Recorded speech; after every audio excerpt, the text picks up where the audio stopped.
श्री गणेशाय नमः। राम आए लक्ष्मण आए, देश के पुजारी आए, नित्य नेम करने मिलाए। आओ राम बैठो राम, माखन मिश्री खाओ राम, दूध बतासा पियो राम, सुत के पल का पोटो राम, साल दुसाला और हो राम। राम सवारे सबके काम, खाली घर भंडार भरेंगे, सबका बेड़ा पार करेंगे। जय श्री राम, जय जय राम। यह कहानी सीता माता कहती थी और श्री राम इसे सुना करते थे। एक दिन श्री राम भगवान को किसी काम के लिए बाहर जाना पड़ गया तो सीता माता कहने लगी कि भगवान, मेरा तो 12 वर्ष का नित्य नेम है, अब आप बाहर जाएंगे तो मैं अपनी कहानी कैसे सुनाऊंगी। श्री राम ने कहा कि तुम कुएं के पाल पर जाकर बैठ जाना और वहाँ जो औरतें पानी भरने आएंगी उन्हें अपनी कहानी सुना देना। सीता माता कुएं के पाल पर जाकर बैठ जाती है। एक स्त्री आई, उसने रेशम की जरी की साड़ी पहन रखी थी और सोने का घड़ा ले रखा था।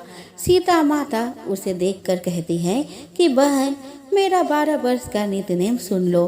पर वह स्त्री बोली, मैं तुम्हारा नित्य नेम सुनूंगी तो मुझे घर जाने में देर हो जाएगी और मेरी सास मुझसे लड़ेगी। उसने कहानी नहीं सुनी और चली गई। उसकी रेशम जरी की साड़ी फट गई, सोने का घड़ा मिट्टी के घड़े में बदल गया।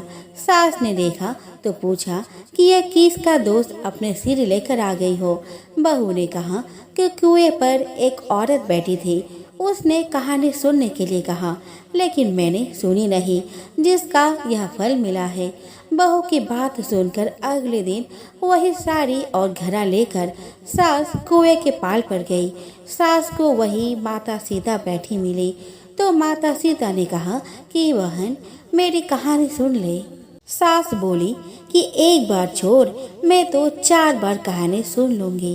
राम आए लक्ष्मण आए, देश के पुजारी आए, नित्य नेम का नेम मिलाए। आओ राम बैठो राम, माखन मिश्री खाओ राम, दूध बतासा पियो राम, सुत के पल का पोटो राम, साल दुसाला और हो राम। राम सवारे सबके काम, खाली घर भंडार भरेंगे, सबका बेड़ा पार करेंगे। जय श्री राम, जय जय राम। सास बोली कि बहन, कहानी तो बहुत अच्छी लगी। कहानी सुनकर सास घर चली गई और उसकी साड़ी फिर से रेशम जरी की बन गई। मिट्टी का घड़ा फिर सोने के घड़ा में बदल गया। बहू कहने लगी, सासू माँ, आपने यह सब कैसे किया? सास ने कहा कि बहू, तू दोष लगा के आई थी और मैं अब दोष उतार कर आ रही हूँ। बहू ने फिर पूछा कि वह कुएं वाली स्त्री कौन है। सास बोली कि वह सीता माता थी, वह पुराने से नया कर देती है, खाली घर में भंडार भर देती है, वह लक्ष्मी जी का वास घर में कर देती है, आदमी की जो भी इच्छा हो उसे पूरा कर देती है।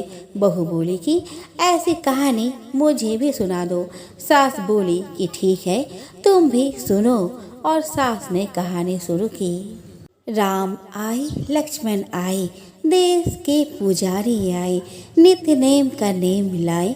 आओ राम बैठो राम, माखन मिश्री खाओ राम, दूध बतासा पियो राम, सुत के पल का पोटो राम, साल दुसाला और हो राम। राम सवारे सबके काम, खाली घर भंडार भरेंगे, सबका बेड़ा पार करेंगे। जय श्री राम, जय जय राम। कहानी सुनकर बहू बोली कि कहानी तो बहुत अच्छी है। सास ने कहा कि ठीक है, इस कहानी को रोज कहा करेंगे। अब सास बहू रोज सवेरे उठती, नहाती धोती और पूजा करने के बाद नित्य नेम की सीता की कहानी कहती।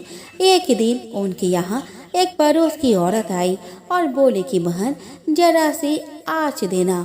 तो वह बोली कि आज तो अभी हमने जलाई ही नहीं।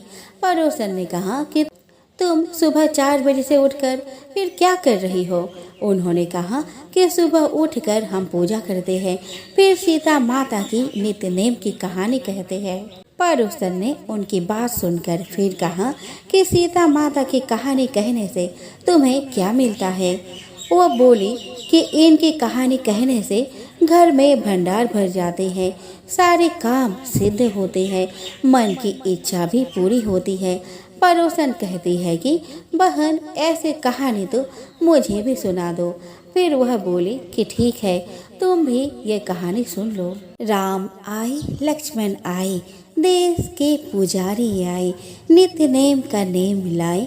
आओ राम बैठो राम, माखन मिश्री खाओ राम, दूध बतासा पियो राम, सूत के पल का पोटो राम, साल दो साला और हो राम। राम सवारे सबके काम, खाली घर भंडार भरेंगे, सबका बेड़ा पार करेंगे। जय श्री राम, जय जय राम। सारी कहानी सुनने के बाद पड़ोसन कहने लगी कि बहन कहानी तो मुझे बहुत अच्छी लगी। अब वह पड़ोसन भी नित्य नेम सीता माता की कहानी कहने लगी। कहानी कहने से सीता माता ने पड़ोसन के भी भंडार भर दिए। हे सीता माता, जैसे आपने उनके भंडार भरे वैसे ही आप हमारे भी भंडार भरना, कहानी सुनने वाले के भी और कहानी कहने वाले के भी।